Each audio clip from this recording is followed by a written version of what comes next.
कहानी शुरू करने से पहले मैं ये बात साफ करना चाहता हूँ कि जब ये घटना घटी, ना मैं बीमार था और ना नशे में। मुझे पता है मैंने क्या देखा और मुझे यकीन है वो सब सच था। मैं रियल एस्टेट में काम करता हूँ तो मैं क्लाइंट से मिलने के लिए पूरे वर्ल्ड में बहुत ट्रैवल करता हूँ। वैसे तो सिडनी से हूँ, पर अगर मैं ट्रैवल नहीं कर रहा हूँ तो LA में रहता हूँ। तो एक बार मैं एक हाई प्रायोरिटी क्लाइंट से मिलने स्कॉटलैंड गया। मैं उसके घर ही रुका और एक बहुत बड़ी डील साइन की। जब मैंने रिटर्न टिकट बुक की तब मैं 7वें आसमान पे था। मैं जनरली लेट नाइट फ्लाइट्स लेना पसंद करता हूँ, सुबह की फ्लाइट से।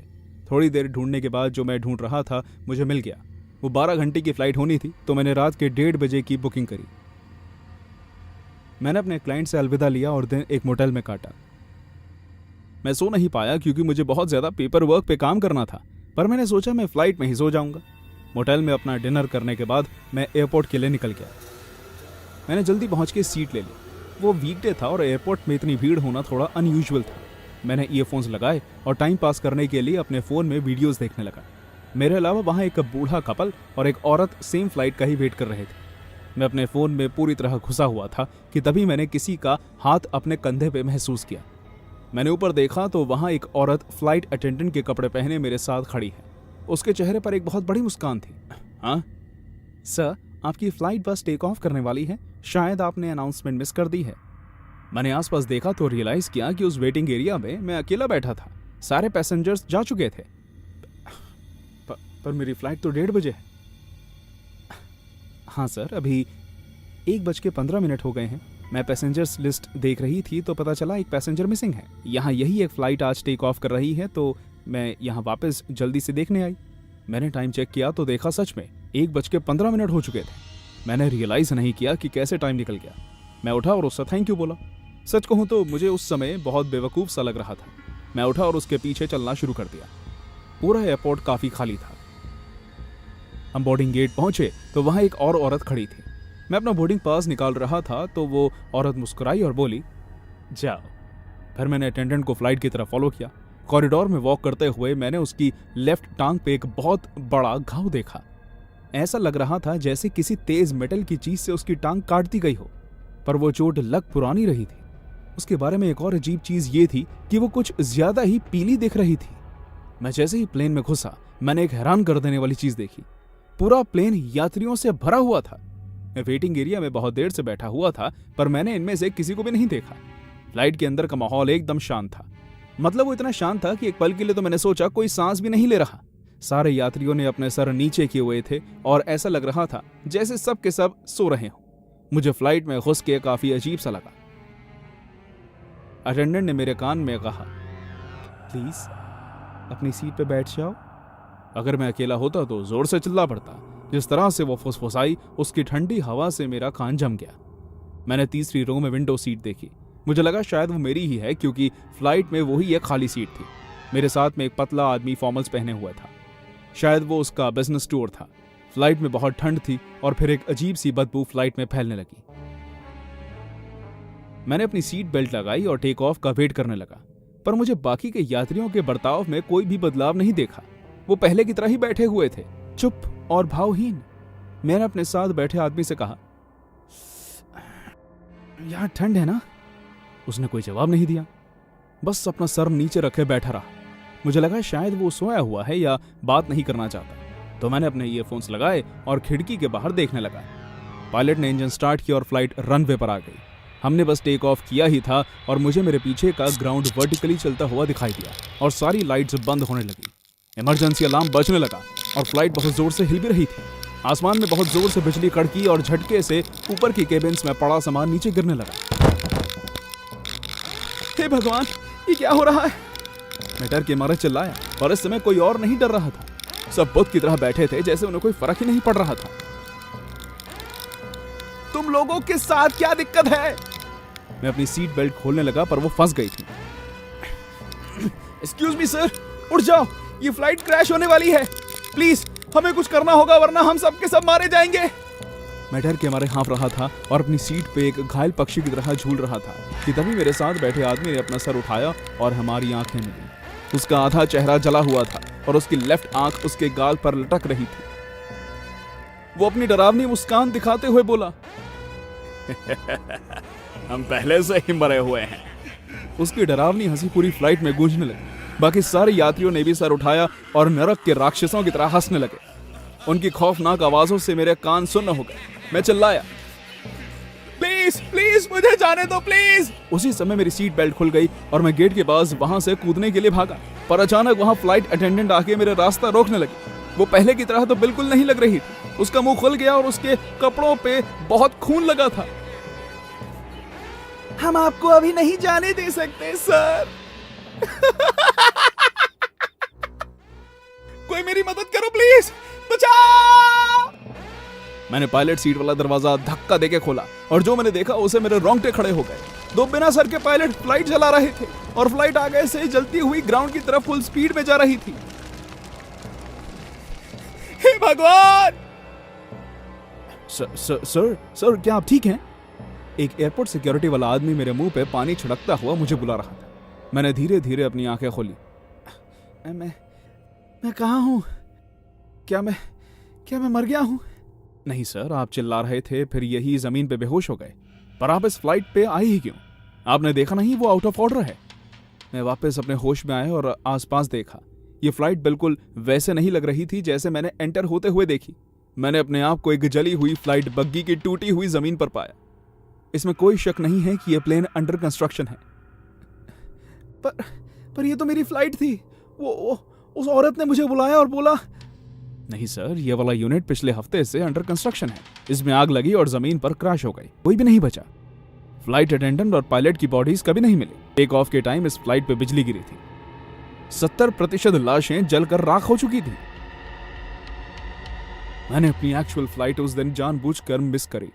मुझे पता है कि उस रात मैंने जो देखा वो सच था। उस अटेंडेंट की भूत ने मुझे ललचा के फ्लाइट में बुलाया और मैंने देखा कि एक यात्रियों का झुंड ने अपनी भयानक मौत बुलवाई। मुझे नहीं पता कि उस फ्लाइट की बची कुची भूतिया चीजें एयरपोर्ट पे हैं या नहीं, पर कभी भी अनजान चीज के पीछे मत जाओ जो तुम्हारे पास आकर बोले, फ्लाइट बस उड़ने ही वाली है सर।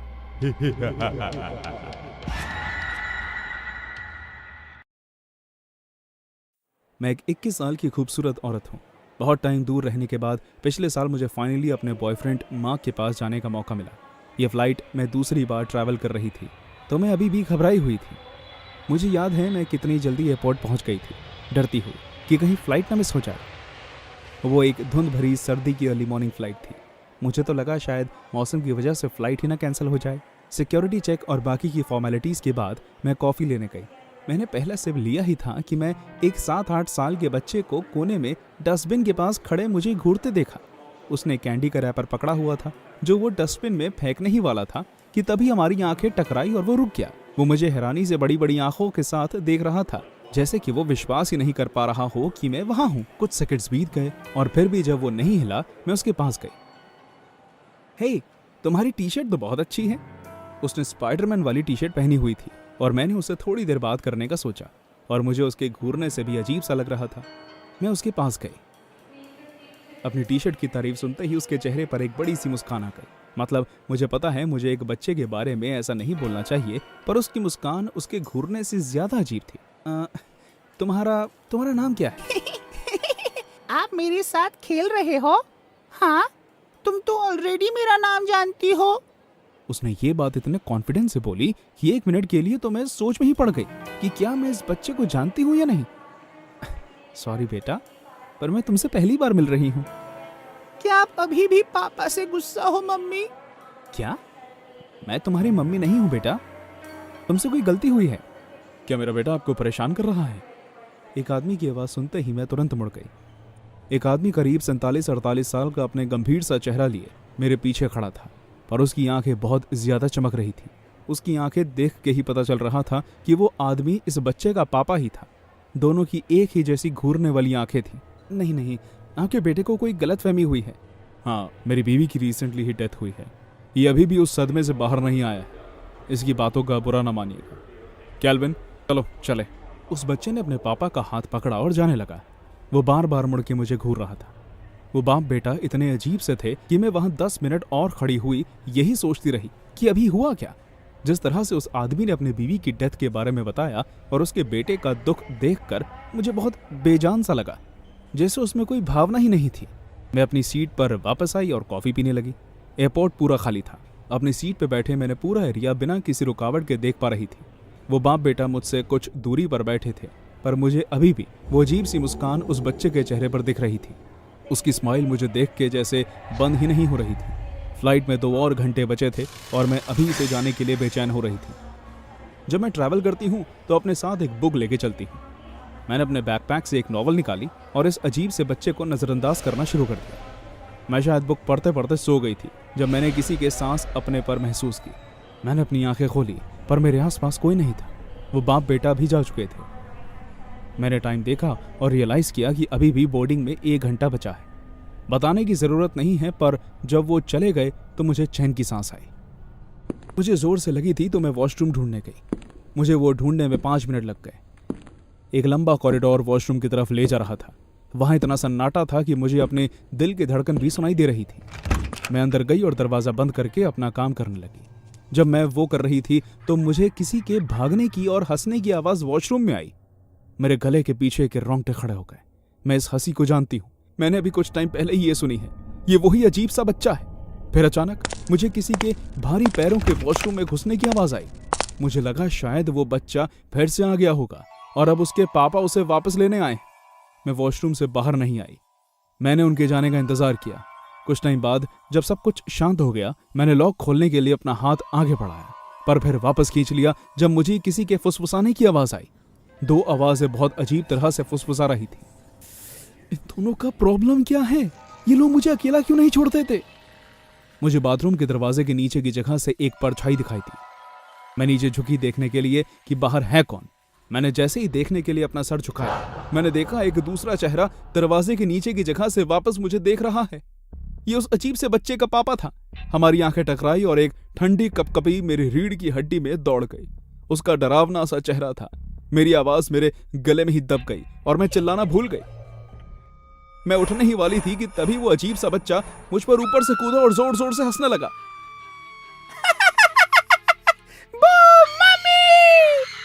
मैं चिल्लाई और उसे अपने ऊपर से हटाना चाहती थी, पर उसने मुझे इतनी जोर के पकड़ा था कि जितना मैं हिलती उतना जोर से वो मेरे बाल खींचता। मम्मी! हटो मेरे ऊपर से, हटो! वो आदमी भी हंसने लगा। तो तुम दरवाजा क्यों नहीं खोलती मार्को? ये कोई तरीका नहीं है अपने बेटे और पति के साथ बिहेव करने का। वो फिर जोर जोर से बाथरूम का दरवाजा खटखटाने लगा। खोलो इसे अभी। मुझे पता था इस वॉशरूम में मुझे कोई भी नहीं सुन पाएगा। मुझे अपने आप को बचाना ही था। मुझे यहाँ से निकलना ही। मैंने उस बच्चे को गले से पकड़ा और अपने कंधे से हटाया। उसने मुझे गले पर काटा और हवा में लात चलाई, पर मैंने उसे पकड़ा हुआ था। जैसे ही मैंने उसे बाथरूम की दीवार पे टिकाया, उसने रियलाइज किया कि मैं उसे बड़ी और ज्यादा ताकतवर हूँ। उसके चेहरे की मुस्कान गायब हो गई और एक चिंतित चेहरा आ गया। उसने लड़खड़ाती आवाज में बोला, पर मम्मी, मैं तो सिर्फ आपके साथ खेल रहा था। मैंने उसकी आंख में देखा और कहा, मैं तुम्हारी मम्मी नहीं हूं। कुछ भी हो, मैं उस बच्चे को चोट नहीं पहुंचाना चाहती थी, तो मैंने दरवाजा जोर से खोला और उस बच्चे को उस आदमी के ऊपर फेंका और अपनी जान बचाकर भागने लगी। मैं खाली कॉरिडोर में भागती हुई जान बचाने के लिए चिल्ला रही थी। मैं एक बार पीछे मुड़ी और देखा कि वो आदमी और उसका बेटा दोनों पागल कुत्तों की तरह मेरा पीछा कर रहे थे। किस्मत से मैं वेटिंग एरिया में उनसे पहले पहुंच गई और बहुत जोर से चिल्लाई, बचाओ मुझे! कुछ केबिन क्रू के लोग आ गए और सिक्योरिटी गार्ड्स को भी बुलाया गया। उन्होंने उस बाप और बेटे को पकड़ लिया और पुलिस को बुलाया। मैंने उस रात फ्लाइट नहीं ली क्योंकि मैं जानना चाहती थी कि आखिर इन दोनों के साथ प्रॉब्लम क्या है। मैं पुलिस के पास गई और उन्होंने बिना कोई चीज छुपाए सारी डिटेल्स दे दी। कड़ी पूछताछ के बाद पुलिस को आखिरकार सच का पता चल गया। ये बात सच थी कि उस आदमी ने अपनी पत्नी को खो दिया था और तब से उसे मानसिक प्रॉब्लम्स हो रही हैं। पर वो बच्चा नहीं था। वो एक पूरी तरह से विकसित आदमी है जो हाइपोपिट्यूटरिज्म के कारण ऐसा है। ये एक रेयर हार्मोनल बीमारी है जिसकी वजह से उसकी फिजिकल ग्रोथ रुक गई है और उसे प्रोपोर्शनल ड्वार्फिज्म हो गया है। उसने अपनी ज्यादातर जिंदगी एक छोटा बच्चा बन के गुजारी है। और यही नहीं, अपनी मेडिकल स्थिति का फायदा उठाते हुए उसने अपने भाई को बहुत सारी आपराधिक गतिविधियां करने के लिए अपने भाई को बहकाया है, जैसे चोरी, डकैती। और आज शायद उन्होंने मुझे सेक्सुअली अब्यूज करने का प्लान किया था या मुझे किडनैप करने का, क्योंकि पुलिस को उनके बैग में से क्लोरोफॉर्म और बहुत सी स्लीपिंग पिल्स भी मिली। मुझे नहीं पता कि उन्होंने एयरपोर्ट पे सिक्योरिटी को कैसे उल्लू बनाया। आज भी मैं रात में बुरे सपनों की वजह से उठ जाती हूँ। मैं अपने आप को एक चेयर से बंधा देखती हूँ और उस आदमी को अपने पास खड़े हुए। अचानक वो अजीब सा बौना मेरे ऊपर कूद जाता है और चिल्लाता है,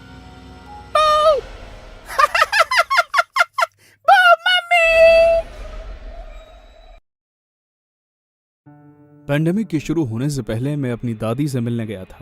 वो ओहायो में रहती हैं। भले ही वो पूरी ट्रिप बहुत मजेदार थी, उसने एक डरावना मोड़ लिया।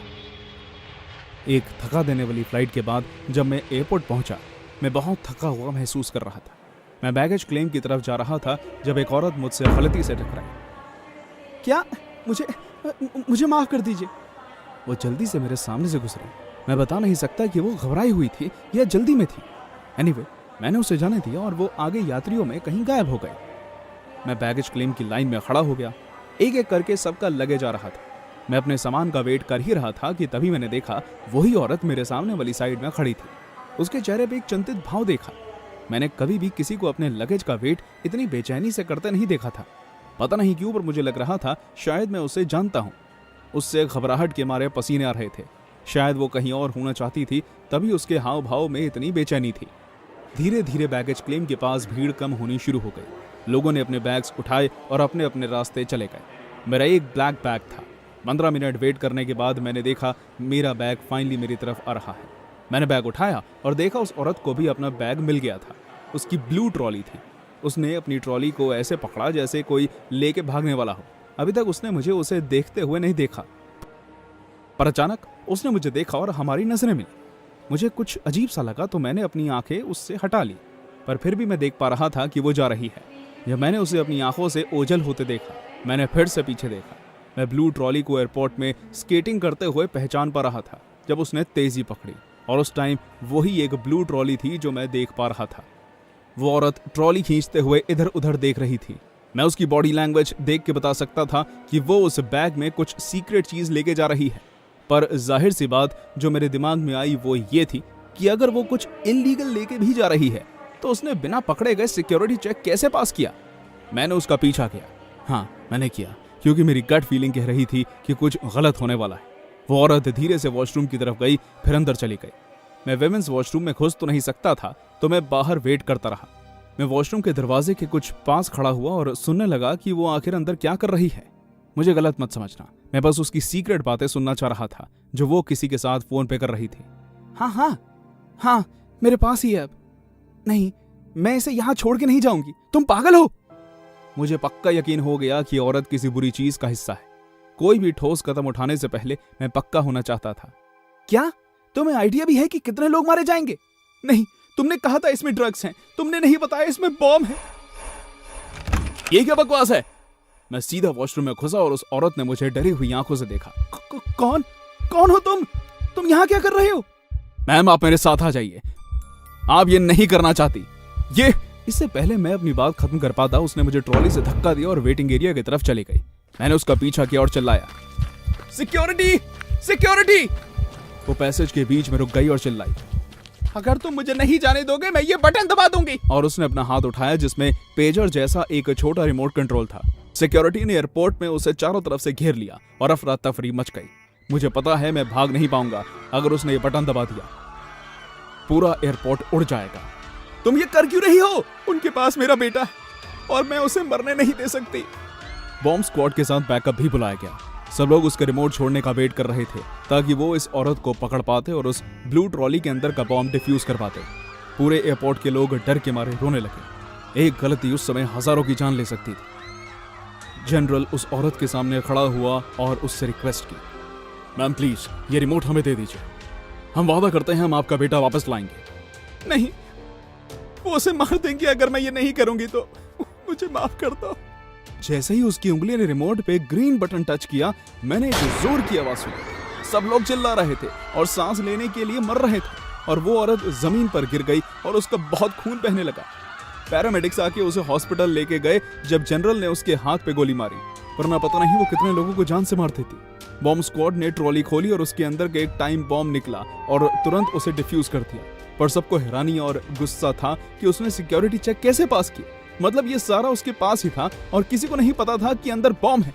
सिक्योरिटी टीम को निकाल दिया गया और पुलिस के पास पूछताछ के लिए ले जाया गया। मैं घर आ गया और राहत की सांस ली कि उस दिन किसी को भी मरना नहीं पड़ा। बाद में जब इस घटना पे न्यूज बनी, मुझे इसके बारे में सब सच पता लगा। वो और उसका हस्बैंड एक टेररिस्ट ग्रुप के साथ मिल गए थे, जिनकी वजह से उन्होंने बहुत सी क्रिमिनल एक्टिविटीज की। जब उसका पति उनके चंगुल से निकलकर भागा तो उसे मार दिया गया। उस औरत ने अपनी और अपने 5 साल के बेटे के लिए रिहाई की दुआ की, जिसके बदले उन्होंने उसे एयरपोर्ट में बॉम्ब लगाने को कहा। पुलिस ने उसे कस्टडी में रखा और वो अभी भी उसके बेटे को ढूंढ रही है। मैं भगवान से प्रार्थना करता हूँ कि वो बच्चा सही सलामत हो और अपनी माँ के पास जल्दी वापस आ जाए।